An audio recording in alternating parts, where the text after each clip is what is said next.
เอาอีกแล้วเรื่องซัมนี่กะขอให้มันมีดราม่าเรื่องอาอายกับพอจ่าไปร่วมงานปิดฤดูกาลวงระเบียบวาทศิลป์สบายดี FC แฟนคลับทุกทานมาพบมาพ่อกันอีกคลิปหนึ่งก็แล้วกันพบพ่อกันช่วงค่อยคำยามแรงมือนี่ก็ค่อนข้างโอเคอยู่ฮ้อนตอนสวยมัดสวยตกตอนแรง5 โมงแรงเข้าไปกะอากาศกะเย็นเข้ามาสดชื่นทานผู้ชมพ่อกันคลิปนี้น่าจะเป็นคลิปสุดท้ายก่อนที่ค่อยจะออกไปทำมาหากินค่อยสิออกไปหาปูหาปลาเพราะว่ามื้ออื่นสิมีแขกคนมาหาเงินหาซ่านท่านผู้ชม FC แฟนครับก็อยากให้ทุกคนมาฟังคลิปนี้นำกันท่านผู้ชมเว้ย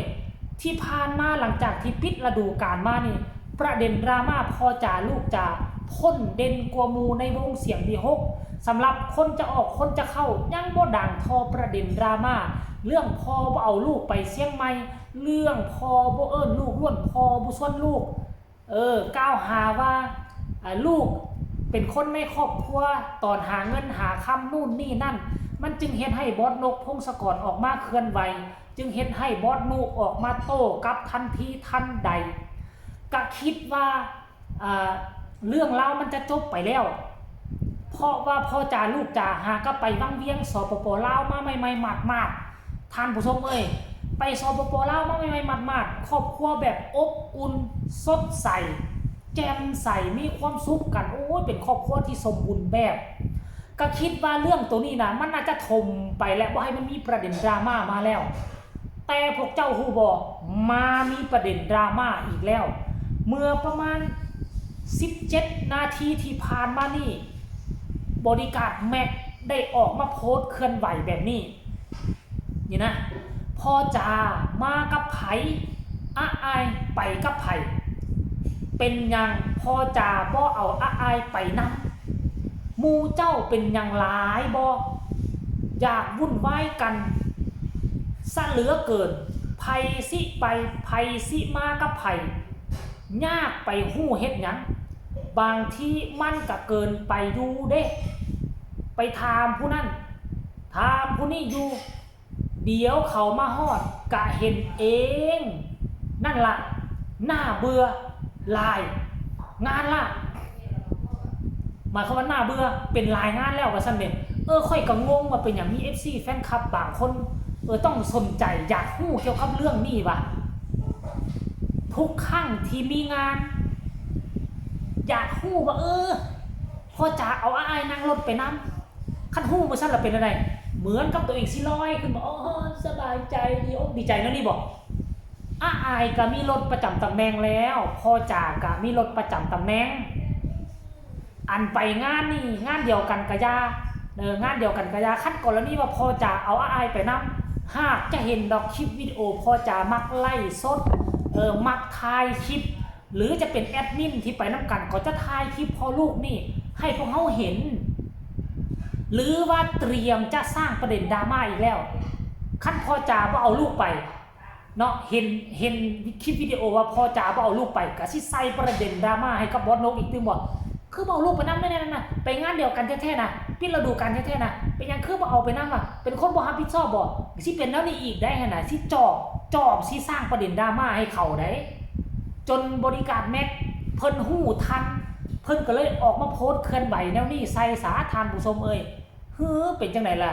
มันยากเฮ็ดหยังนำเขาไผสิไปนำไผสิมาไผสิไปไผสิมาไผสิเฮ็ดแนวใดคือเรื่องของเขาที่ล่ะเนี่ยเพราะว่ามันมีรถประจำตำแหน่งของไผของมันอยู่แล้วก็คือเคยเว้าหลายคลิปแล้วการที่เฮาเป็น FC แฟนคลับก็บ่ได้หมายความว่าเฮาจะต้องไปวุ่นวายก่ายกองเขาสิขี้เขาสิเหี่ยวเขาสิรับเขาสินอนก็อยู่ซุไปสนใจหลายหน้าที่ FC แฟนคลับคือหยังพวกเจ้าต้องฮู้ก่อนคือซัพพอร์ตและสนับสนุนซัพพอร์ตนี่ก็คือบ่ว่าจะเป็นการกดไลค์กดแชร์คลิปข่าวเรื่องราวเกี่ยวกับศิลปินกดแชร์ไปหลายๆก็ซ้ำกับซัพพอร์ตแล้วอันนึงกับอันที่2มากกับเป็นการโอนมาหลอกโอนมาไล่ให้นี่ซัพพอร์ตซื้อเข้าซื้อเครื่องซื้อของให้เขาอันนี้คือการซัพพอร์ตอันนี้แล้วมัน บางครั้งบางคนก็บ่เห็นซัพพอร์ตหยังบ่เห็นโอนมาลงมาไลหยังบ่เห็นกดไลค์กดแชร์คลิปข่าวๆหยังแต่อยากฮู้ซะเหลือเกินคือเบาแม็กบานแหละบ่บริการแม็กบานแหละอยากฮู้ไปเฮ็ดหยังว่าพอไปกับไผเอาอายไปนำบ่คือบ่อายไปนำอันเรานี่คือเว้าตามซื่อบ่อยากให้มันมีอีกแล้วทุกคนคือบ่ไปจับตาเบิ่งตามองโอ้มื้อแลงนี่อายได้มาไล่หลายบ่อายขึ้นคอนเสิร์ตอยู่ทั้งระเบียบนี่ปีฤดูกาลอายปังบ่ทางด้านหน้าเวทีเป็นแนวใดFC แฟนคลับตามไปเบิ่งหลายบ่คือบ่สนใจในจุดนี้แด้เนาะท่านผู้ชมเนาะ หลังจากที่เบาแม็กโพสเรื่องเล่านี้ลงไปก็มีคนมาสนใจหลายเดี๋ยวค่อยจะไปฟังคำคิดคำเห็นของพระเจ้ามึงดูเนาะเบาแม็กกับผู้บริการแม็กกับมาคอมเมนต์เบาอีกตืมเนาะว่าหู้เท่าที่เขาอยากให้หู้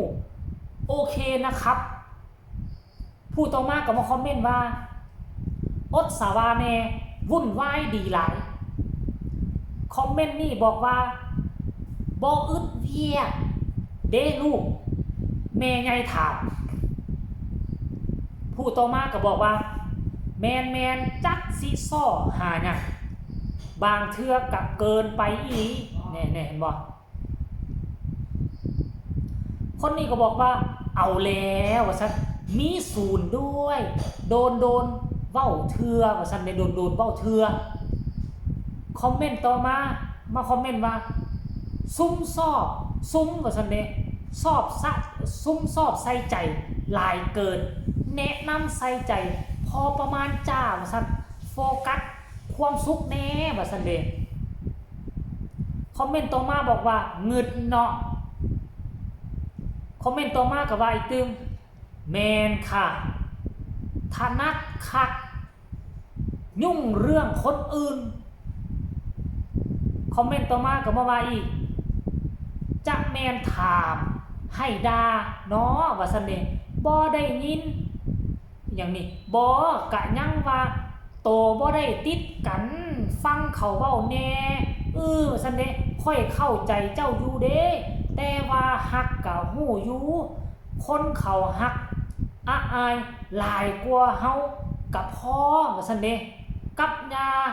เขาเศร้าอย่าให้เขาด่าหลายว่าซั่นเด้โอ้ยเอาขอเป็นคอมเมนต์สุดท้ายซะจริงว่าซั่นเด้มันเกินไปปล่อยให้เขาได้มีอิสระในการใช้ชีวิตบ้างอย่าล้ำเส้นหนักเลยมันอึดอัดนี่ FC แฟนคลับคอมเมนต์ก็มีซ้ำนี่ละให้ทุกคนไปสร้างซ่าเอาก็แล้วกันเด้อบ่ว่าเรื่องซ้ำนี่ก็สิเอามาเป็นประเด็นดราม่ากันได้ผู้ใดฟังและพวกเจ้าในฐานะที่เป็น FC แฟนคลับบ่ว่าจะอยู่ฟังลาวฟังไทยก็ดีพวกเจ้ามีความรู้สึกแนวใดก็ขอให้ส่งมาได้ทางใต้คอมเมนต์มาแลกเป็นบุญเฮียนนํกันสำหรับคลิปนี้ฝากกดไลค์กดแชร์พอกันใหม่ในคลิปหน้าลาทานผู้ชมไปก่อนสบายดี